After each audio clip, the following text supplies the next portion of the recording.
요한복음 20장 11절부터 18절까지 말씀을 봉독하겠습니다. 마리아는 무덤 밖에 서서 울고 있더니 울면서 구부려 무덤 안을 들여다보니 흰옷 입은 두 천사가 예수의 시체 뉘었던 곳에 하나는 머리편에 하나는 발편에 앉았더라.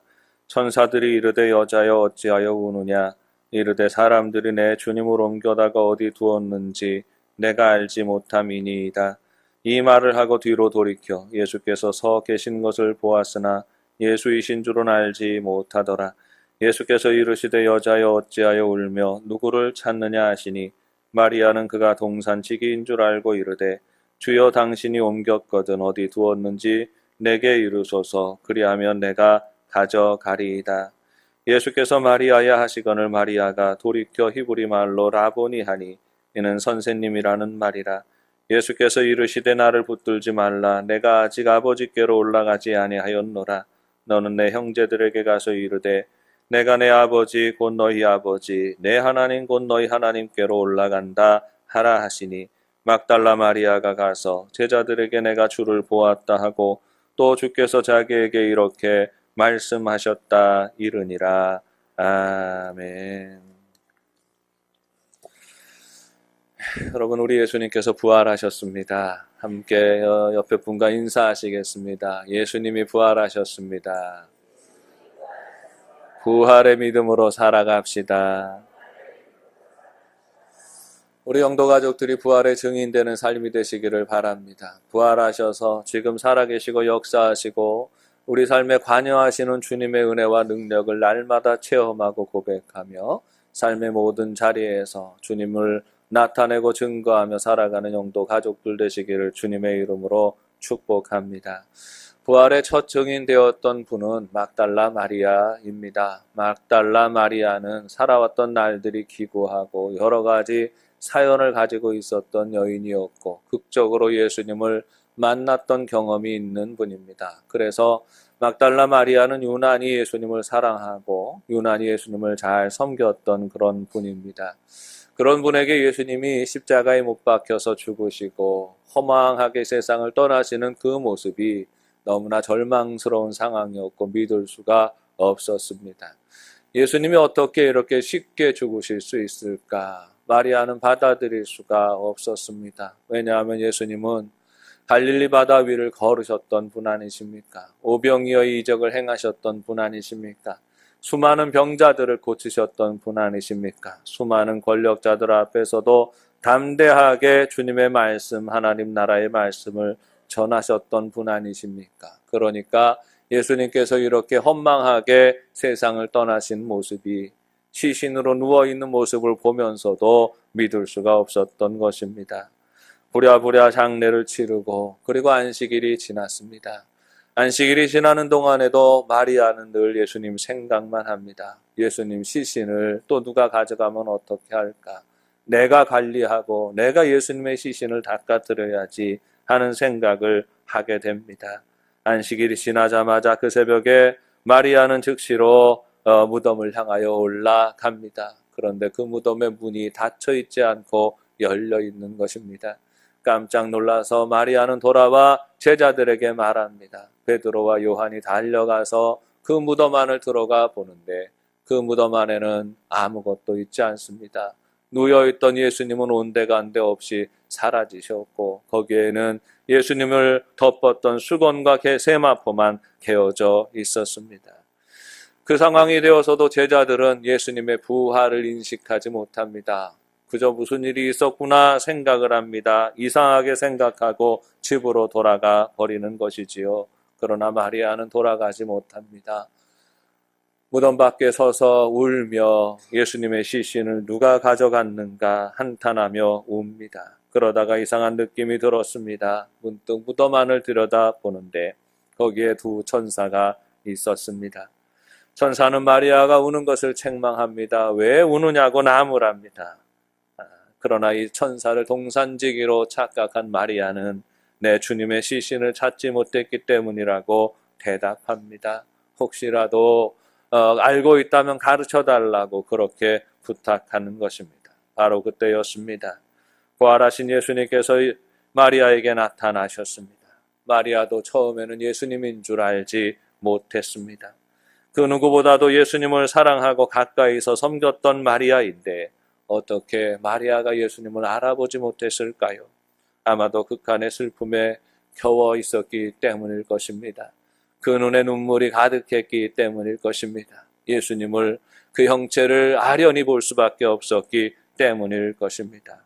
아마도 예수님은 이미 죽으셨고 죽어있는 예수님의 시신을 이미 보았었기 때문에 그녀 앞에 예수님이 이렇게 살아있는 모습으로 나타나리라고는 전혀 상상하지 못했기 때문일 것입니다.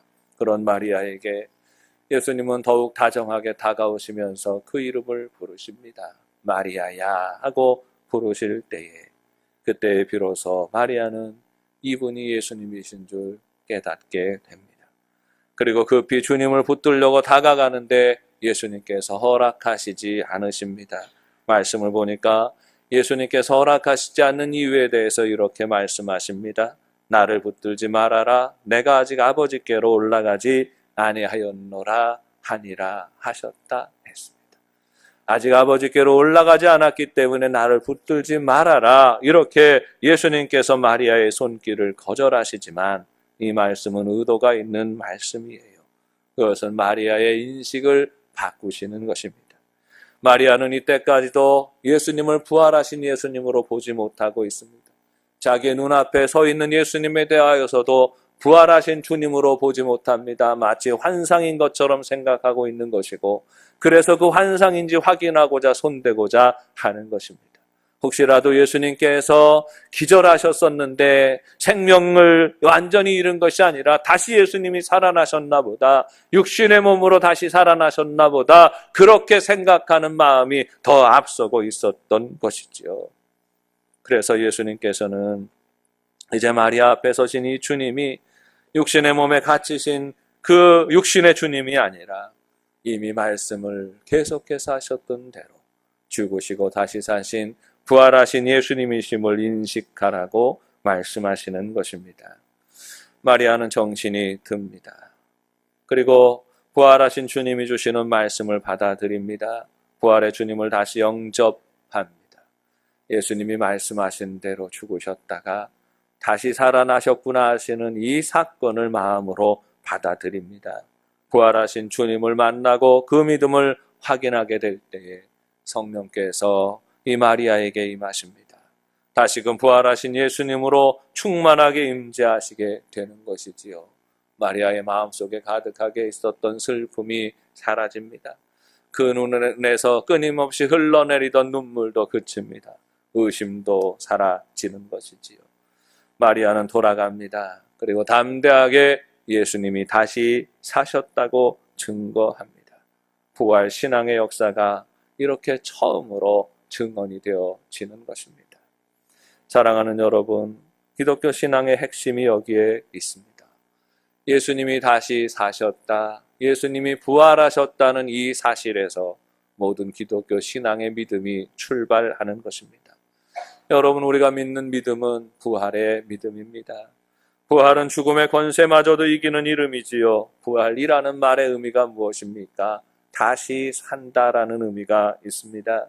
죽어도 다시 살아나여 영원히 살아갈 수 있습니다. 예수님은 이미 나사로의 죽음을 깨우시면서 이 말씀을 하셨습니다. 나는 부활이요 생명이니 나를 믿는 자는 죽어도 살겠고 살아서 나를 믿는 자는 영원히 죽지 아니하리라 하셨습니다. 예수님의 이 부활 사건을 통해서 우리는 역시 영원한 생명의 약속을 가지게 되는 것입니다. 예수님이 다시 살아나셨습니다. 부활하셨습니다. 이 사건을 믿음으로 받아들일 때에 우리는 역시 마리아에게 나타나셨던 그 예수님과 동행하는 그 약속을 가지게 되는 것입니다. 우리는 부활의 주님을 믿습니다. 부활의 주님을 믿는다는 의미가 무엇입니까? 오늘날 이 세상을 살아가는 가운데에 한 분의 성인 군자로서 예수님을 알고 예수님의 가르침과 예수님의 말씀과 예수님의 지식을 이해하는 것이 아닙니다. 우리가 부활의 주님을 믿는다라고 말씀하는 것은 지금도 살아계신 예수님을 인격적으로 만나고 인격적으로 고백하며 주님과 동행하는 삶을 살아간다는 것입니다. 여러분, 우리는 살아계신 하나님을 믿습니다. 살아계신 예수님을 고백하며 살아갑니다.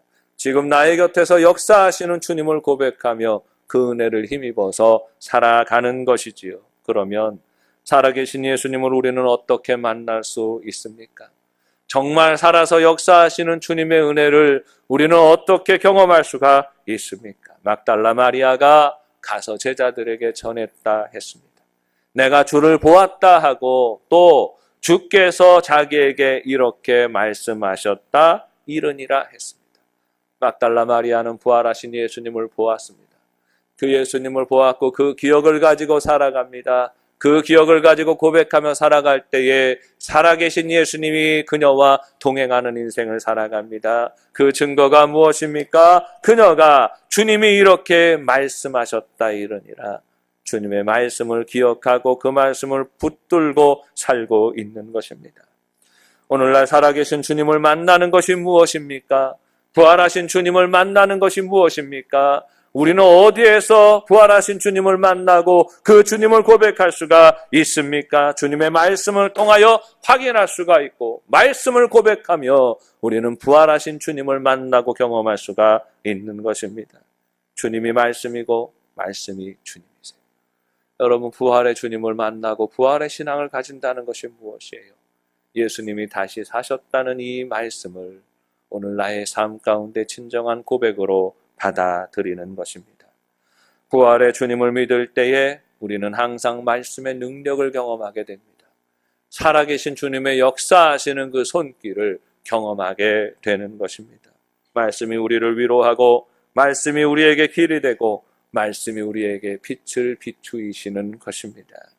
말씀의 빛이 비추일 때에 우리는 어떤 상황 속에서도 평강할 수 있습니다. 부활의 믿음으로 살아가는 사람들 안에 나타나는 증거가 여기에 있어요. 어떠한 상황 속에서도 평강할 수 있는 것입니다. 부활의 주님이 이렇게 인사하셨기 때문이지요. 부활하신 주님이 제자들을 만날 때마다 인사하십니다. 너희에게 평강이 있을지어다. 평강할 수 없는 상황 아니었습니까? 두려움과 염려와 걱정이 가득한 상황 아닙니까? 그 제자들을 만나시면서 부활하신 주님이 만나시면서 살아계신 주님이 만나시면서 인사하시는 말씀이 축복하시는 말씀이 권면하시는 말씀이 너희에게 평강이 있을지어다 하시는 겁니다. 이 평강이 어디에서 오는 평강입니까? 살아계신 주님을 고백할 때에 맛보고 누리게 되는 평강인 것입니다. 주님의 인사는 평강이 있을지어다 하셨어요.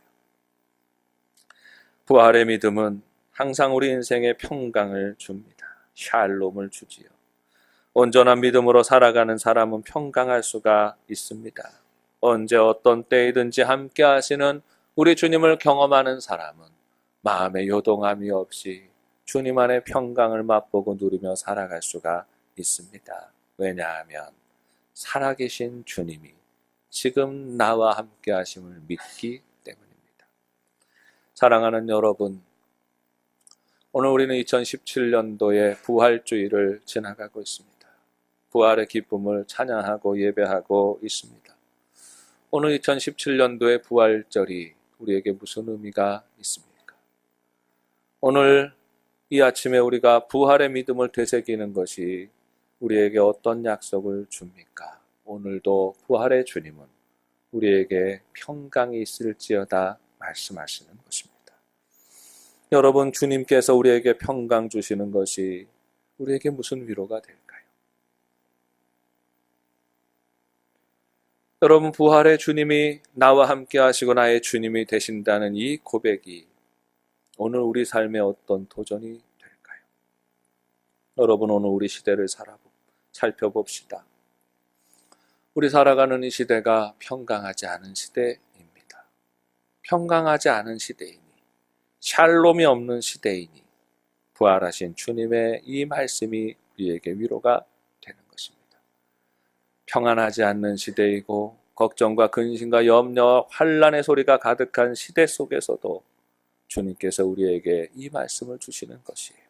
살아계신 주님이 우리의 주님이시니 염려하지 말고 평강하라 하시는 거지요. 오늘 우리 시대를 살펴봅시다. 우리는 전쟁의 두려움 속에 살아가고 있습니다. 어느덧 우리는 전쟁에 무덤덤해지고 무감각해진 민족이어서 전 세계 모든 국민들이 한 민족을 걱정하고 염려하는데, 이곳에서 살아가는 국민들은 전혀 걱정을 하지 않고 살아가는 이상한 민족이라고 그렇게 평가받는 그런 시대를 우리가 살아가고 있습니다만은, 그러나 솔직하게 얘기해서 우리는 두려움이 있습니다. 우리는 염려가 있어요. 엊그저께 마트를 다녀왔습니다. 부산 안에 큰 마트를 다녀왔어요. 이것저것 챙겨올 것들을, 생필품들을 사고 있는데, 많은 사람들이 카트를 끌고 다니는 것을 보았습니다. 다른 사람들은 뭘 사나? 우리는 고기를 사는데 다른 사람들은 뭘 사나 하고 들여다보았어요. 그 커다란 카트 안에 가득하게 생수가 담겨 있습니다. 커다란 카트 안에 가득하게 라면 박스들이 담겨 있습니다. 커다란 카트 안에 가득하게 햇반이 그득하게 담겨져 있습니다. 그리고 한쪽 구석에는 브루스타 가스들이 한 캔씩 이렇게 있습니다. 여러분, 그게 뭐예요? 혹시라도 전쟁이 나면 나는 살아남으려고. 살궁리는 다 하는 거지요. 그래서 저도 물을 좀 사다 놨어요. 여러분, 이것이 무엇입니까? 우리 모두가 가지고 있는 두려움 아닙니까? 걱정 아닙니까? 염려하는 것이 우리 안에 있다는 것 아닙니까?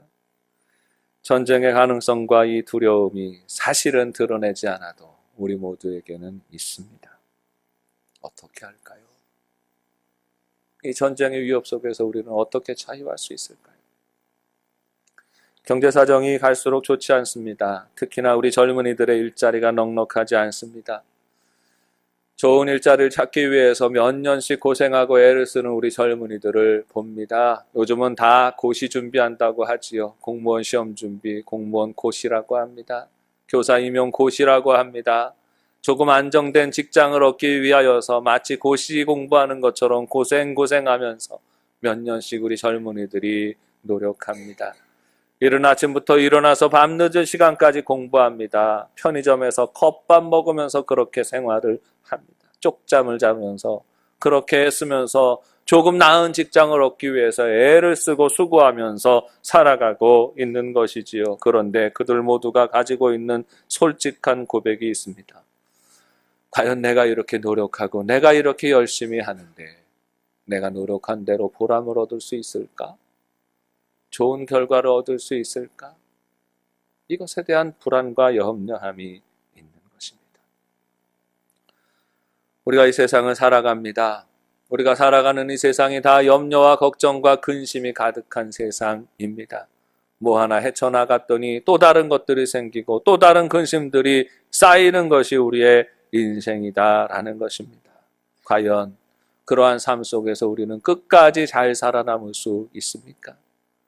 우리는 끝까지 평안할 수 있고 끝까지 행복할 수 있을까요? 걱정되고 염려가 되는 것이 사실입니다. 여러분, 우리가 세상을 바라보면 우리는 걱정을 버릴 수가 없습니다. 우리 삶의 상황들에 주목하게 되면 우리는 염려를 떨쳐버릴 수가 없습니다. 그것은 마치 빈 무덤에 집착하여 슬퍼하던 마리아의 모습과 같은 것이에요. 우리가 만약에 세상을 바라보며 세상의 상황을 바라보며 환경을 바라보며 살아가면 우리는 절망할 수밖에 없고 우리는 좌절할 수밖에 없는 것이 우리의 인생이다라고 하는 것입니다. 그저 예수님의 무덤을 보며 예수님의 시신을 보며 나아갈 때에 마리아가 절망하며 울부짖었던 것처럼 우리는 이 세상을 바라보며 세상의 여건만을 바라보며 살아가면 살 소망이 없어지는 것이 우리의 날들이라는 것이에요. 그러나 마리아가 무덤을 바라보고 나아갔지만, 시신을 바라보며 나아갔지만 거기서 한 걸음 물러서서 예수님을 만나고 부활하시는 주님을 만날 때에, 그 주님을 경험할 때에 그의 인생이 변화되었던 것처럼 우리가 한 걸음 물러서서 우리가 살아가고 있는 이 인생의 무거운 짐 짊어지고 살아가지만 이 상황과 여건 속에서 한 걸음 물러서서 우리 주님의 이름을 부를 때에, 그리고 그 음성을 들을 때에